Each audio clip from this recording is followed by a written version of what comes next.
Yes, today I will discuss about the practical units. These are not assigned to any system of unit.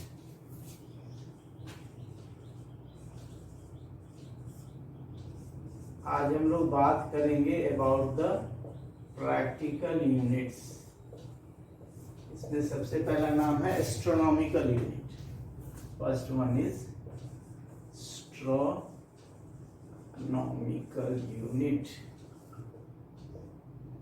इसको हम लोग AU से लिखते हैं, capital AU। This is the average distance between centre of earth and sun.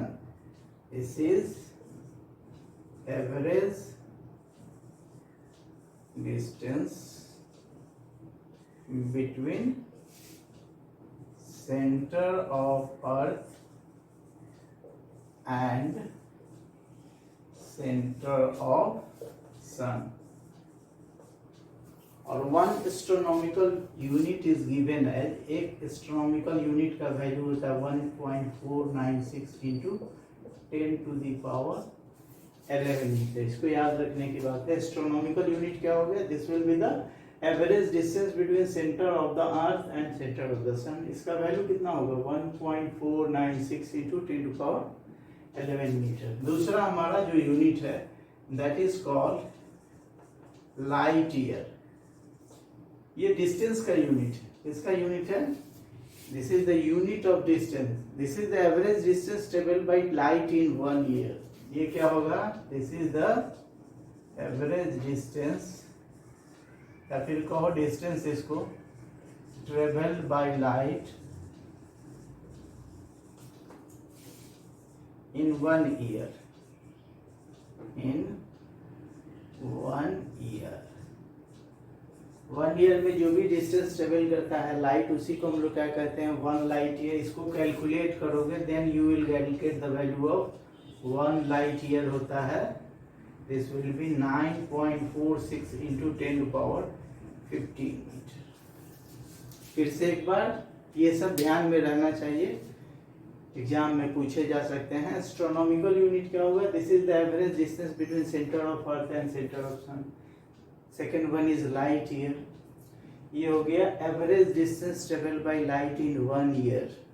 Light 1 second में कितना दूरी तय करता है ये पता होगा सबको। This will be 3.10 to power 8 metre per second. अब इसी से we will calculate the value of distance travel by light in 1 year. That will be the unit of length है। लाइट ईयर क्या है? बेसिकली इससे हम लोग डिस्टेंस मेजर करते हैं। We will measure the distance travelled, ठीक है। एंड थर्ड यूनिट है, स्क्रीन रोक के इसको लिख लिया करो, दैट इज कॉल्ड पार्सेक। इसको कहते हैं parsec. This is called parsec. And parsec को डिफाइन करते हैं, this is the radius of the circle. किसी भी सर्किल का वो रेडियस होता है where arc of 1 astronomical unit. फिर से एक बार, पार्सेक क्या हो गया? This is the radius of the circle where क्या होगा? Arc of 1 astronomical unit made an angle 1 second at the centre of the circle. इसी को क्या कहते हैं? 1 पार्सेक कहते हैं। क्या होगा? It is the radius of the circle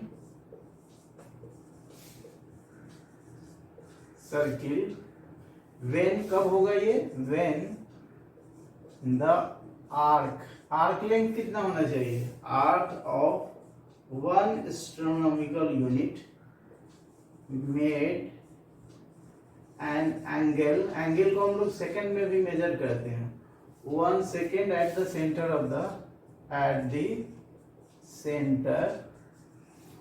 that circle,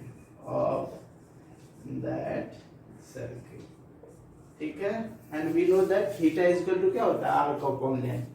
theta क्या होता है? This is your arc upon radius.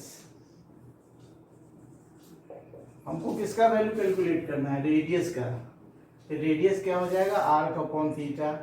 Radius becomes arc upon theta. Theta किस में होना चाहिए? Theta should be in radian, ठीक है। आर कितना है? This is your 1 astronomical unit divided by क्या हो जाएगा, एंगल इन सेकेंड। अभी हम लोग बात करेंगे how to convert the degree in radian. इसका वैल्यू निकालेंगे, then you will get 3.08 into 10 to power -16 metre. इसको हम लोग लिख सकते हैं 3.1 इंटू माइनस नहीं होगा 10 to the power 16 metre. And this is the largest unit of, लंबाई मेजर करने के लिए सबसे बड़ा यूनिट है 1 पारसेक। पारसेक क्या होता है, इसको हम लोग पैरालैक्टिक सेकेंड भी कहते हैं। This is also called parallactic second. इसका डेफिनेशन देख लो, ये उस सर्किल का रेडियस होता है जब arc of 1 astronomical unit made an angle 1 second at the centre of the circle. इसको हम लोग क्या कहते हैं, 1 पारसेक कहते हैं। फिर से एक बार बता देते हैं, 1 पारसेक क्या होता है, ये उस सर्किल का रेडियस होता है जिसमें क्या होता है, ये आर्क लेंथ कितना होना चाहिए, this is of 1 astronomical unit. इसका वैल्यू अभी हम लोग लिखे हैं, कितना होता है 1.496 इंटू 10 टू पावर 11 मीटर। यही होता है ना, यानी इतना लंबाई का कोई आर्क हो और सेंटर पे कितना एंगल बना रहा हो, 1 सेकेंड का एंगल बना रहा हो, then that length is called 1 parsec. ठीक है, चलो लिख लो इसको।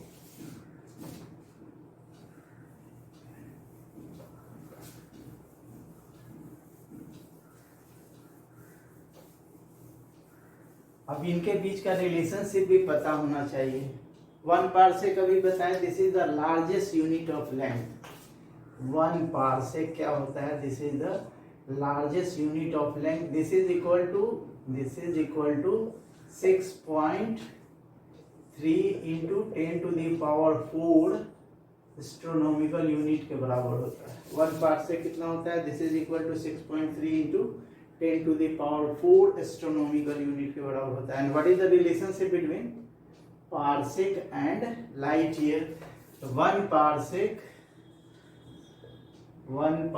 this is equal to क्या होगा, 3.26 लाइट ईयर के बराबर। ये सब रिलेशनशिप हैं जो ध्यान में रहना चाहिए, ऑब्जेक्टिव क्वेश्चंस में पूछे जाते हैं। नाउ छोटे यूनिट की बात करते हैं, सब लोगों को पता होगा मिलीमीटर, माइक्रोमीटर, ये सब। मिलीमीटर कितना होता है, 10 टू द पावर -3 मीटर को हम लोग क्या कहते हैं, मिलीमीटर कहते हैं। ये कितना होता है, 1 मिलीमीटर होता है। उसी तरह से माइक्रोमीटर कहते हैं। ये सब यूज होगा in modern physics. 1 micrometre mu से डिनोट करते हैं, कितना होता है, 10 टू द पावर -6। पिकोमीटर कहते हैं, 1 पिकोमीटर। पिकोमीटर कितना होता है, वो 10 picometre, this will be 10 to the power -12 metre. Femtometre, जो न्यूक्लियस का रेडियस होता है उसको हम लोग फेम्टो में मेजर करते हैं। This is your 1 फेम्टोमीटर। कितना होता है, 10 टू द पावर -15। ये सब तो ध्यान में रहना चाहिए। प्लस एक बहुत ही इंपॉर्टेंट यूनिट है जो यूज करेंगे हम लोग, दैट इज कॉल्ड 1 एंगस्ट्रॉम कहते हैं उसको। सिंबल होता है e टू द पावर, एक 0 डाल दो, ये होता है 10 टू द पावर -10 मीटर के बराबर होता है। ये सब लंबाई के यूनिट हैं, ये सब ध्यान में रहना चाहिए। कभी कभी छोटा छोटा क्वेश्चंस पूछे जाते हैं इससे, जैसे कहा जाएगा कि how many micrometres are there in 1 millimetre. कैसे निकालेंगे, क्या होगा बोलो, how many micrometre are there in 1 millimeter, are there in 1 millimeter में कितने माइक्रोमीटर होंगे। इसको कैसे सोल्व करेंगे बताओ, how many micrometre are there in 1 millimetre. अब देखो हम लोग कैसे बताते हैं, how many twos are there in 1 8। एक 8 में कितना 2 होता है, 4 होता है। क्या किए हम लोग, वी विल डिवाइड 8 by 2। 8 को हम लोग 2 से डिवाइड किए, 8 में कितना 2 हो गया, 4 हो गया। ये क्वेश्चन फिर से यहाँ ध्यान दो, how many twos are there in 8 से कितना हो जाएगा, 8 divided by 2 is equal to 4। अब यहाँ क्वेश्चन पूछा जा रहा है हाउ मेनी माइक्रोमीटर। माइक्रोमीटर कितना है, 10 टू द पावर -6 है। उसको क्या करेंगे हम लोग, 10 टू द पावर -3 को 10 टू द पावर -6 से डिवाइड कर देंगे। यू विल गेट 10⁻³ यानी 1 मिलीमीटर में कितना माइक्रोमीटर होता है? 10⁻³ माइक्रोमीटर होता है। इस तरह के क्वेश्चन बनाते हैं। क्वेश्चन बुक में दिया होगा कि how many light year are there in 1 metre. 1 metre में कितना लाइट ईयर होता है?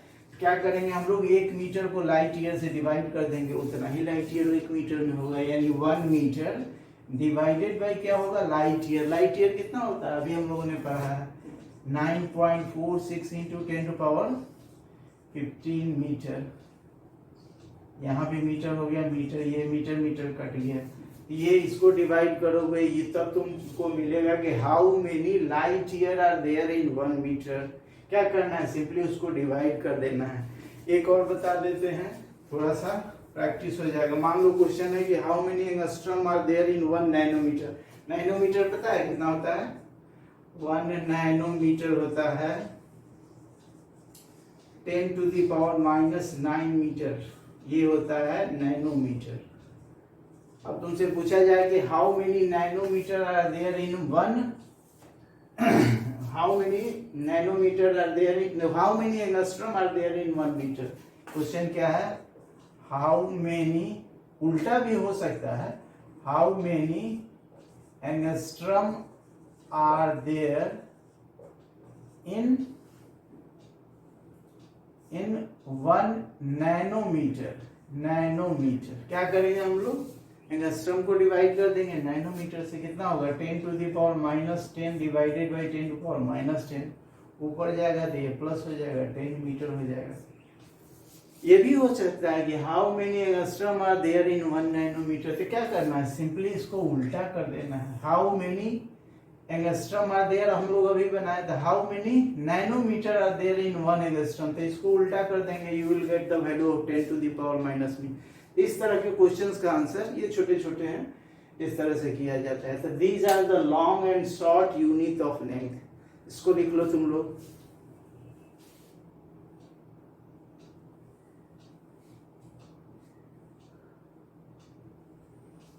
ओके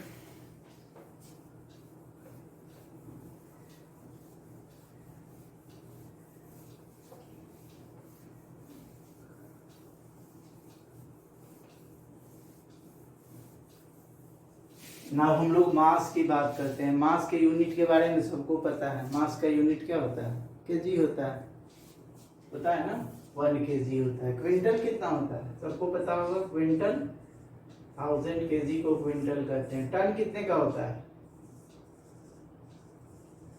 1 टन कितने के बराबर होता है?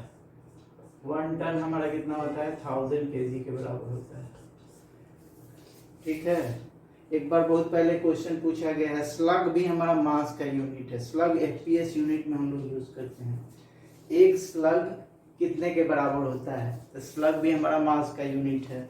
स्लग के लिए हम लोग यूज करते हैं एक स्लग होता है 14 पॉइंट समथिंग होता है। नाउ हम बता चुके हैं पाउंड क्या होता है। पाउंड भी हमारा मास का यूनिट है। पाउंड कितना होता है? पाउंड हमारा होता है 453 kg के बराबर होता है, या 0.5 kg के आसपास होता है। सबसे छोटा यूनिट जो मास को मेजर करने के लिए है, दैट इज कॉल्ड, नाम सुना होगा, 1 AMU कहते हैं। This is your atomic mass unit. This is your 1/12 the mass of A carbon isotope होता है। This is 1/12 the mass of carbon isotope. इसका वैल्यू निकालोगे देन यू विल गेट, कितना होता है बोलो? 1 पॉइंट, ये सब याद रखना है, 10⁻⁻27 kg। ठीक है। और मास को मेजर करने के लिए जो सबसे बड़ा यूनिट है उसको हम लोग कहते हैं Chandrasekhar limit. This is called Chandrasekhar limit. ये होता है, this is your 1.4 times the mass of सन।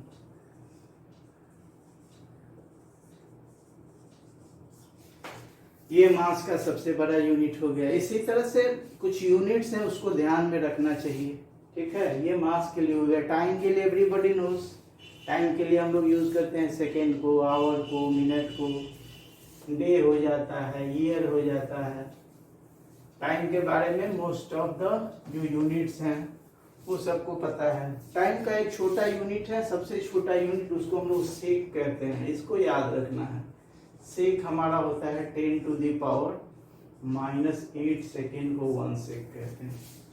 1 सेक कितना होता है? This is equal to 10⁻⁸ second. ये टाइम का हो गया, मास, लेंथ एंड टाइम। एक और यूनिट है एरिया का, दैट इज कॉल्ड बार्न कहते हैं उसको। ये सब ऑब्जेक्टिव क्वेश्चंस हैं जो पूछा जाता है। 10⁻⁻28 मीटर स्क्वायर को हम लोग बार्न करते हैं। इस तरह से बहुत सारे यूनिट बुक में मिलेंगे, उसको देख के पढ़ लेना है, ठीक है।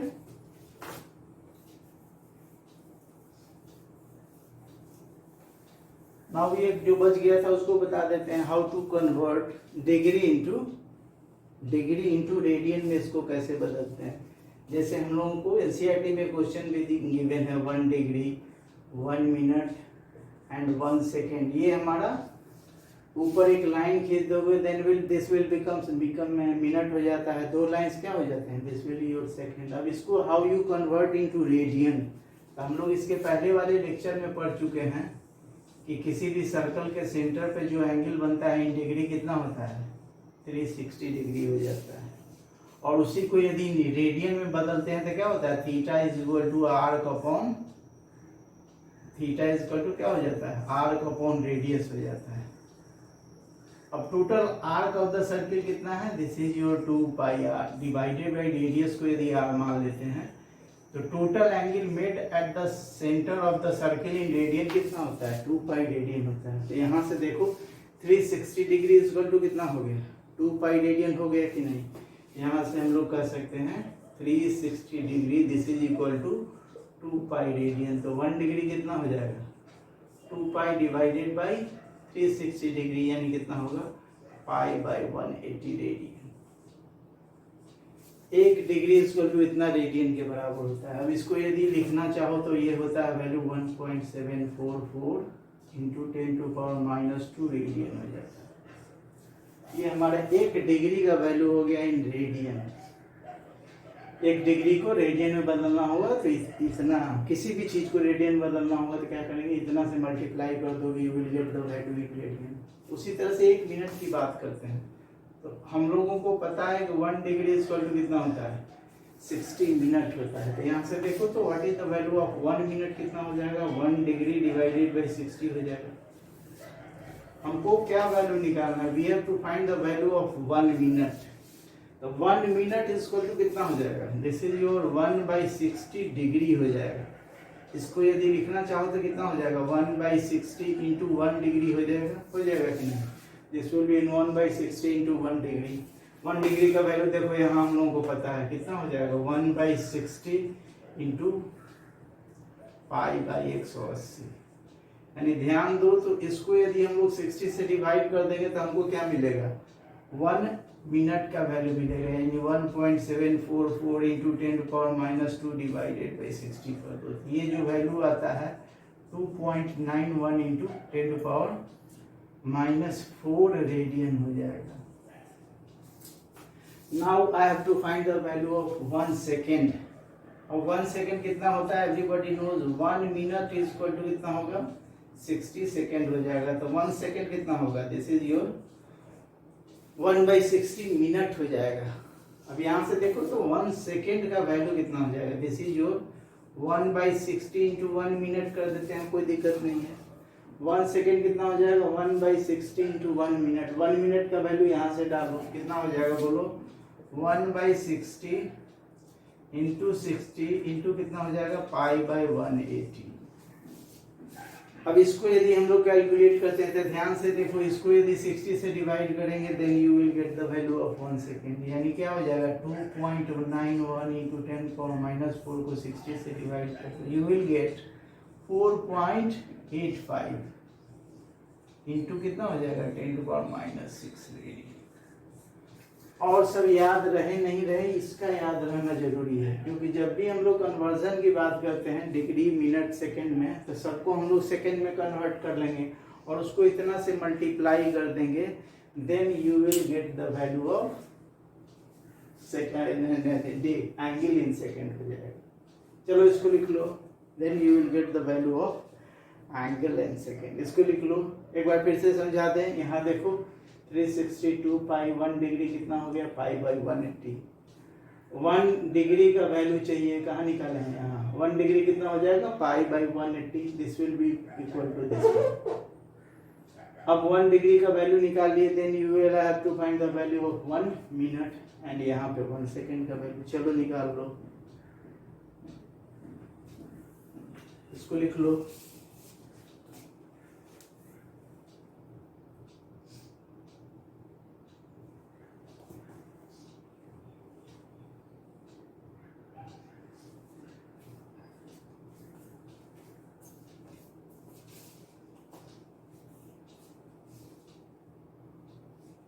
चलो लिख लिया। चलो इस पे 1-2 क्वेश्चन है, उसको हम लोग बना लेते हैं, तब समझ में आएगा ये क्या है।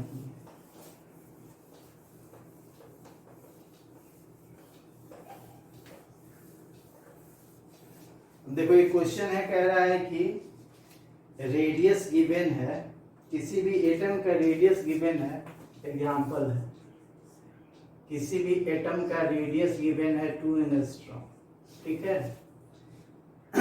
और न्यूक्लियस का रेडियस हम लोग जानते हैं फर्मी मीटर में होता है। न्यूक्लियस का रेडियस होता है, न्यूक्लियस का रेडियस फेम्टो में होता है, 10⁻⁻15 वाला। तो पूछ रहा है कि ये जो हमारा साइज ऑफ एटम होता है न्यूक्लियस से कितना बड़ा था, how many times atom is greater than the nucleus. अब इसको निकालने पे पता चलेगा कि न्यूक्लियस के साइज से एटम का साइज कितना बड़ा होगा। सबसे पहले क्या करेंगे, हम लोग उस एटम का वॉल्यूम निकालते हैं, volume of the atom. Volume of the atom कितना होगा बोलो, उसको हम लोग बेसिकली एक स्फीयर मानते हैं, क्या होगा 4/3 पाई आर क्यूब हो जाएगा, आर ऑफ एटम का क्यूब हो जाएगा, ठीक है। कितना हो जाएगा 4/3 इंटू 3.14 मल्टीप्लाइड बाई रेडियस कितना है 2 एंगस्ट्रॉम है। एंगस्ट्रॉम का वैल्यू अभी हम लोग लिखे हैं 10⁻⁻10 का क्यूब हो जाएगा। And what is the volume of nucleus, कितना होगा बोलो, वॉल्यूम ऑफ न्यूक्लियस, वो भी एक स्फीयर ही होता है। तो वॉल्यूम ऑफ न्यूक्लियस कितना हो जाएगा, this will be 4/3 pi r of the nucleus का क्यूब हो जाएगा। न्यूक्लियस कितना है, फेम्टो के साइज में है, कितना हो जाएगा 4/3 इंटू 3.14 इंटू 10⁻⁻15 का क्यूब हो जाएगा, ठीक है। अब हमको निकालना है कि how many times atom is bigger than this one. इन दोनों को डिवाइड करते हैं, कितना होगा,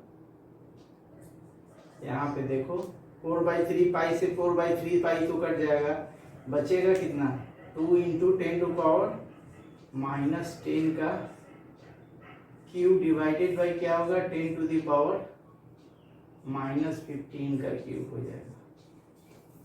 इसको यदि हम लोग कैलकुलेट करते हैं तो कितना बचेगा, यहां से देखो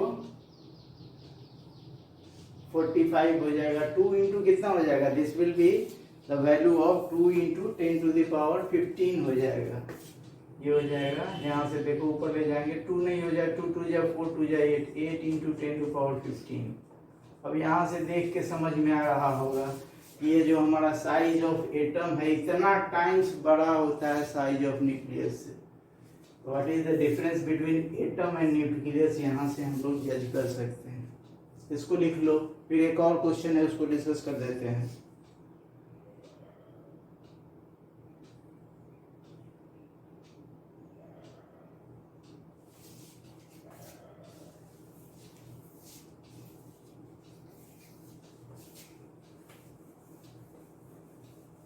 चलो एक और क्वेश्चन है एनसीईआरटी का, वो कह रहा है हाइड्रोजन एटम का रेडियस यहाँ गिवन है।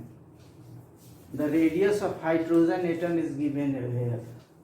Radius of hydrogen 0.5 angstrom given है। हमसे पूछ रहा है कि what is the volume of 1 mole of hydrogen, what is the volume of 1 mole of hydrogen, 1 mole of hydrogen. सबसे पहले हम लोग एक एटम ऑफ हाइड्रोजन का वॉल्यूम निकालेंगे, उसमें 1 मोल से मल्टीप्लाई कर देंगे, then you will get the value of 1 mole of hydrogen. 1 mole में कितना होता है हाइड्रोजन एटम, सबको पता है। What is the number of atoms in 1 mole होता है 6.023 इंटू 10 टू पावर 23 होता है। First of all we have to calculate the value of volume of 1 hydrogen atom, volume of 1 hydrogen atom.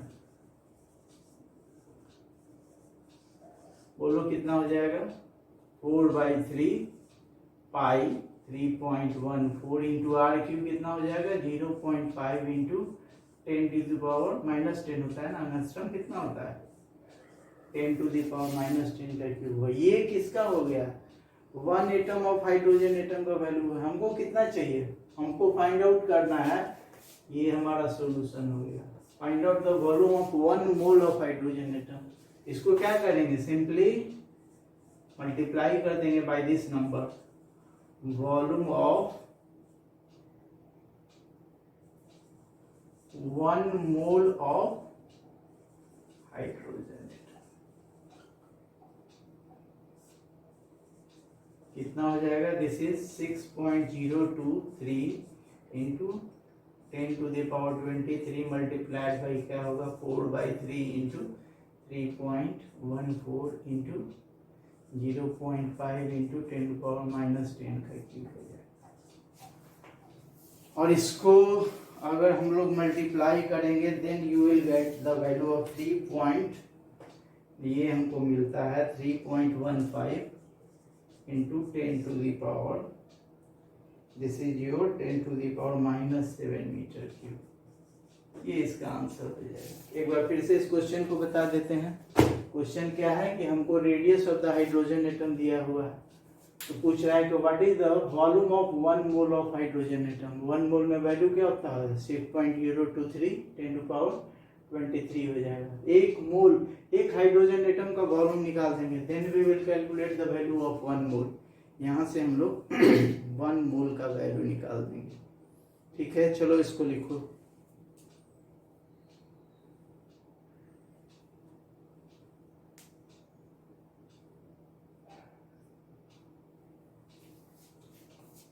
लिख लिया। चलो यहां से एक और कॉन्सेप्ट हम डिस्कस कर देते हैं, वो होता है पैरेलैक्स। पैरेलैक्स क्या होता है, पैरेलैक्स एक मेथड है जिससे हम लोग डिस्टेंस स्टार्स या फिर प्लैनेट्स का वैल्यू निकालते हैं। पैरेलैक्स, पैरेलैक्स मेथड होता है। ये होता है, it is used to measure, it is used to measure the distance of distance stars और प्लैनेट्स। क्या होगा, it is used to measure the distance of planets और स्टार्स होता है। ठीक है, सबसे पहले we know that what is parallax. ये पैरेलैक्स होता क्या है, पैरेलैक्स होता है change in position, apparent change in position of the object with respect to observation point. यहाँ ऑब्जर्वेशन पॉइंट क्या होते हैं, जो 2 होते हैं। नहीं समझ में आया, ये कहते हैं पैरेलैक्स मेथड होता है। इस पैरेलैक्स को डिफाइन करते हैं change in position of the object. अब इसको समझना है तो सबसे पहले एक पेंसिल को सामने रखो with respect to the wall as background. आंख के सामने पेंसिल रखेंगे, एक आंख को बंद करो, फिर इसको खोलो, दूसरा बंद करो, देखोगे ये position of the pen change करेगा, और इसी को हम लोग क्या कहते हैं, पैरेलैक्स कहते हैं। फिर से एक बार अपने हाथ में पेंसिल या पेन को होल्ड करो, दीवार एज ए बैकग्राउंड होना चाहिए। बैकग्राउंड नहीं होगा तो चेंज ऑफ पोजीशन नहीं दिखेगा, कोई ना कोई बैकग्राउंड में होना चाहिए एज ए रेफरेंस पॉइंट। तो क्या होगा, एक आंख को बंद करो, फिर दूसरा, पहला खोलो, दूसरा बंद करो, फिर दूसरा खोलो, पहला बंद करो। तुमको ये जो ऑब्जेक्ट का पोजीशन है वो शिफ्ट होता हुआ दिखाई देगा, उसी को हम लोग पैरेलैक्स कहते हैं। पैरेलैक्स क्या हो गया, पैरेलैक्स क्या हो गया, इसको हम लोग डिफाइन करते हैं apparent change in position, apparent change in position of the object with respect to two observation point, with respect to two observation point. ठीक है, पहले क्या हो गया, this is your apparent change in position of the object with respect to to observation point. जैसे ये हमारा दो आंख हो गया और यही तुम्हारा पेंसिल है, ठीक है। एक आंख को दबाओगे तो क्या होगा, ये हिलता हुआ दिखाई देगा। तो ध्यान से देखो, ये हमारा एक आंख है, ये हमारा दूसरा आंख है, ये पॉइंट ऑब्जर्वेशन पॉइंट है, ये हमारा सी हो गया। ये जो भी distance between A and B, distance between two observation point को हम लोग बेसिस कहते हैं। ये हो गया distance between two observation point, observation point, इसी को हम लोग कहते हैं बेसिस, बेसिस। यही हमारा क्या होगा, ए बी। इसको कुछ मान लेते हैं, ये मान लो बी हो गया, ये हमारा क्या हो गया, बी बेसिस हो गया। ये जो हमारा ऑब्जेक्ट है, दोनों ऑब्जर्वेशन पॉइंट से जो एंगल बनाता है, this is called parallactic angle.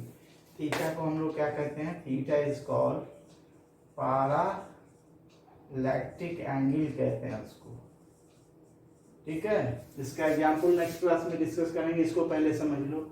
ये हो गया apparent change in position, apparent change in position of this position of the object shift करता हुआ दिखाई देगा विथ रिस्पेक्ट टू ये दो ऑब्जर्वेशन पॉइंट हो गया। इसी को हम लोग क्या कहते हैं, दिस इज कॉल्ड पैरेलैक्स।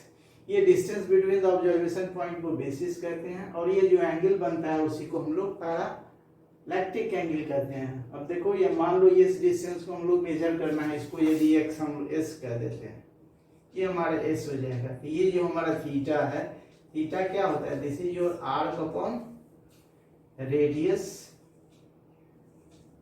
ये है ना, ये हमारा आर्क हो गया और दिस इज योर रेडियस हो गया। तो यहाँ से लिख सकते हैं थीटा बराबर क्या होगा, आर्क कितना है b, रेडियस हमारा s है।